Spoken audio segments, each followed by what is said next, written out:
Bonjour à tous, c'est l'heure. Bienvenue dans le Flash Info de ce lundi matin sur RTI 1. Dans l'actualité nationale, la présidente du Libéria, Ellen Johnson Sirleaf, est attendue à Abidjan ce matin. Elle va échanger avec le président ivoirien Alassane Ouattara. Au menu, le renforcement de la coopération entre les deux pays. On note également ce matin l'ouverture des assemblées annuelles de la BAD à Lusaka en Zambie. Cette année, le thème des assises est énergie et changement climatique. Un autre point clé, c'est d'ailleurs l'une des 5 grandes priorités de la banque, éclairer l'Afrique et alimenter en énergie. 17 200 milliards de francs CFA mobilisés à Paris par le gouvernement ivoirien à la faveur du groupe consultatif sur le financement du plan national de développement PND 2016-2020.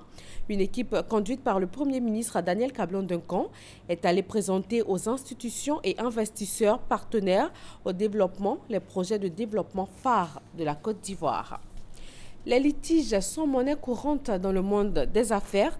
Depuis 2014, la loi fait obligation aux parties en conflit de procéder au règlement à l'amiable avant toute saisine du tribunal du commerce.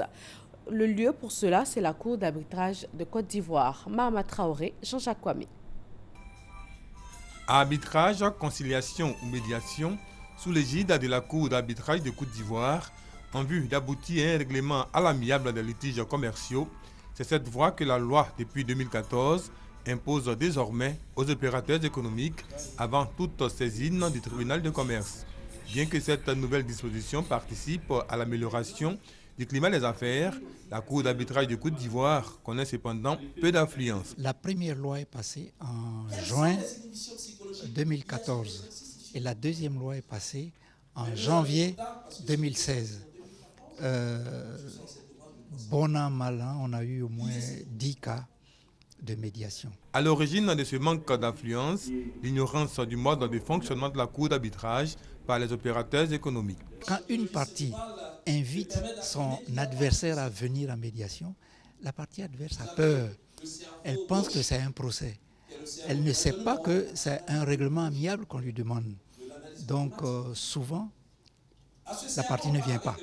Pourtant, la procédure obligatoire des règlements à l'amiable devant la Cour d'arbitrage est à l'avantage des parties en conflit. Aujourd'hui, la médiation se retrouve comme l'outil même qui est, j'allais dire, indiqué aux hommes d'affaires, aux entreprises pour pouvoir régler d'abord rapidement leurs affaires en toute simplicité et aussi pouvoir le faire aussi sans grands moyens. Le rôle de la Cour d'arbitrage a été expliqué lors de la cérémonie de parrainage de la 29e promotion de l'Association des étudiants diplômés de la maîtrise des sciences techniques, comptables et financières de l'Université Félix Houphouët-Boigny d'Abidjan.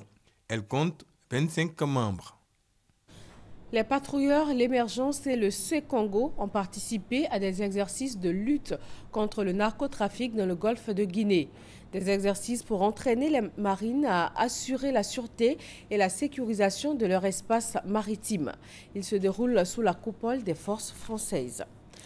Le nord-est de la République démocratique du Congo est frappé par une flambée de paludisme.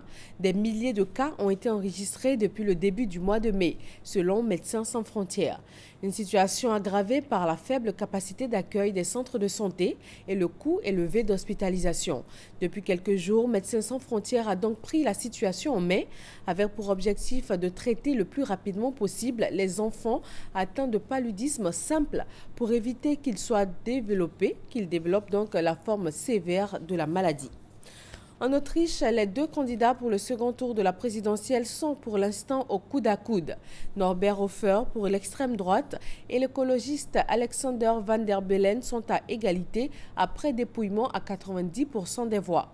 Les résultats définitifs sont attendus aujourd'hui en fin de journée. Crash du vol d'Égyptair avec 66 passagers à son bord. Les recherches se poursuivent en Méditerranée pour localiser les boîtes noires. Les missions d'alerte de fumée à bord et une défaillance du système de commande de vol ont renforcé la piste d'un incident technique. Aucune revendication pour l'heure, mais toutes les éventualités sont envisagées. Le commissaire européen chargé des affaires économiques plaide pour un accord à Bruxelles sur le déblocage d'un nouveau prêt en faveur d'Athènes. Pierre Moscovici assure que la Grèce a franchi une étape clé.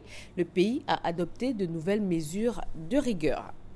Voilà, merci de nous suivre sur RTI 1. Très bon lundi à tous. Je vous retrouve à 13h pour le journal.